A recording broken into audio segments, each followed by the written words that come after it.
Hello, friends. This is a follow-up to the Prius Volt thing, and this all started from the 50,000 GM losing $50,000 per Chevy Volt. I'll just go through my comments here. It is sad that we saved this inefficient company. Toyota has been producing the Prius without nationalization for more than a decade. Even with this free money, GM is unable to sell this established product that is better and cheaper. If they want market share, they need to produce an affordable car that sells on its own merits, not freebies given away by the government under the cover of capitalism. And then RA 5928 says, guess you're too young to remember that Toyota was literally carried by the Japanese government for a few years. They were dead broke and should have failed. Every single foreign car made in the country is subsidized by the state they operate in and by the parent company. Okay.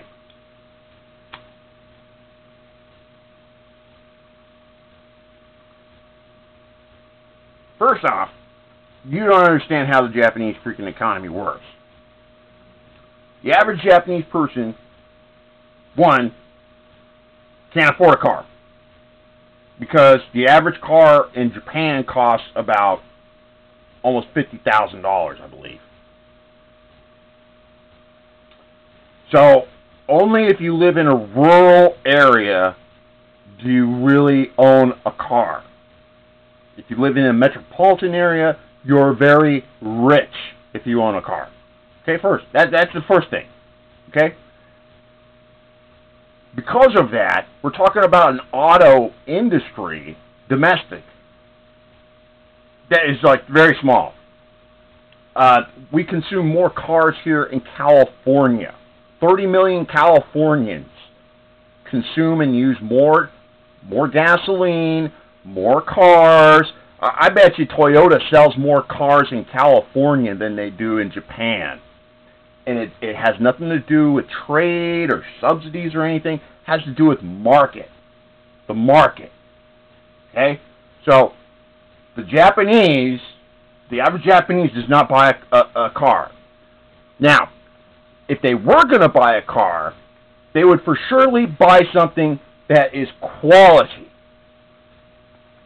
Japanese are very chic. They're not necessarily patriotic, as you indicate later. They're not necessarily patriotic because of the high cost of automobiles and driving, period. Because even when I lived there 15 years ago, actually 18 years ago, gas was $4 a gallon. That's what I'm saying. You had to be rich to drive. But that's okay because they have a wonderful nationalized rail system. They don't have a monopoly. They still have private railroads as well, but the government operates 80% of the rail system. And you can get anywhere in the country reasonably and quickly via rail. Okay? So, the average Japanese doesn't need a car.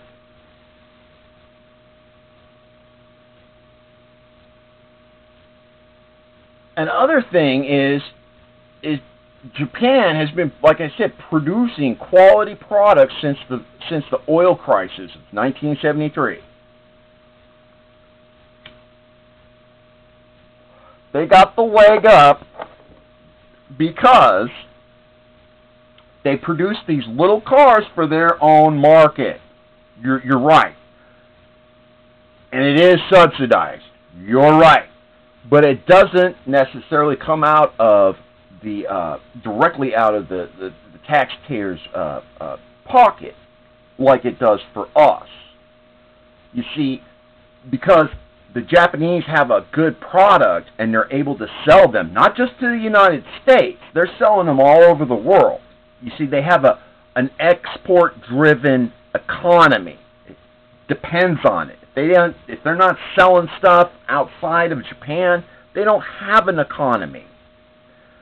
And their politicians and their government, they're smart. They protect their industry because that's their bread and butter. So damn straight they subsidize it. But where that money comes from is totally different, dude. You see, actually it comes from the same place. It's not from the U.S. government. It's from the Federal Reserve. You see, the Federal Reserve actually prints that money out for both Japan and the U.S. government. The only difference is Japan is getting interest off their bonds, and they take that interest off the bonds that they have, and they have an income stream that they can do things like put $300 billion into their auto industry. That's just a slice of their, interest income. And damn straight they're going to take those worthless dollars and invest them into their industry to keep it going. Because they have a good product. It sells here well. And they're not going to let GM get market share. Not until GM is able to produce a product that is comparable for less. You have to pay a third more for a comparable model, man. And GM is just a disappointment. I mean, they get the bailout money and they get rid of their two most profitable divisions. What does Toyota do? Well, they get a bailout and they start a new profitable division, Scion. And then they get a hip guy like Charlie Sheen, to push the product. Those products are high mileage cars that cost less than $25,000. Most of them way less. GM is not interested in that market segment, I guess. And until they produce a product for that market segment, they're lost. And they go back to the Japanese again. Japanese love foreign cars. Because like I said, they're very expensive. If you're going to go out and shell out $50,000, you might as well drive a cool car. You don't know how many Mustangs, Camaros, and Cadillacs from the 70s are back there. You don't understand. There's a lot of them, dude, because and it costs a small fortune to keep them freaking running, man. Not because of government subsidies or whatever, but because of the way their freaking auto insurance is fucking set up, dude. You don't even really want to drive a car that's more than 5 years old. And that's a government policy, too. But here again, you just go out and buy a new one. So if you're buying a new car every 5 years, because like I said, it's hard to find a car on the road in Japan that's over 10 years old. Because the JCI is just too expensive. It's much cheaper to buy a new car. It's going to get better gas mileage. It's nicer. It's just cheaper than paying 500% more for your insurance because it's a car that's over 5 years old. It doesn't make sense. And the gas that costs $8 a gallon today, So you're talking about two totally different things, man. And like I said, when GM killed Saturn and Pontiac, that's all I was interested in. Those are the only car lines that GM has that I'm interested in. Why couldn't they have gotten rid of Buick and Oldsmobile? I mean, what are they doing this right now? Are they producing any great cars? Are they producing to this middle market? No. I'm sorry. It's economics. It has nothing to do with subsidies. I just hate that our industry is touted as being capitalism. It's not capitalism. It's socialism. So when they talk about profit, $50,000 profit, no, it's not a profit, man. They're freaking nationalized, man. And we got screwed. The U.S. taxpayer gets screwed because we have to pay the debt on the, what the Fed's printing up. We suffer from the inflation, not the Japanese.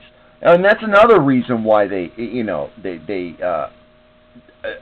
able to do well, because they get this interest income. I mean, this is the only reason that they're able to freaking trade with us, dude. Because, like I said, they would like to be able to sell to us when the yen is like they would love it to be like 130 yen. Years ago, back during the 90s, man, and they're still doing it. They want the yen to be weak as hell, dude, because it helps them export. I've been out of the loop. I just looked. I can't believe it. It's lower than 80 yen a dollar. So that means they're sucking a third, dude. They're losing a third of what they really need to be making on the freaking cars, just to sell them here in America. So damn right, they have to have a mechanism, and that mechanism is decades of a trade surplus that they've been able to buy bonds, U.S. Treasury bonds, and now they're taking that interest income and they're subsidizing their industry so they can keep their industry. And they're starting new profitable divisions with more cars that people are buying. Who's doing better?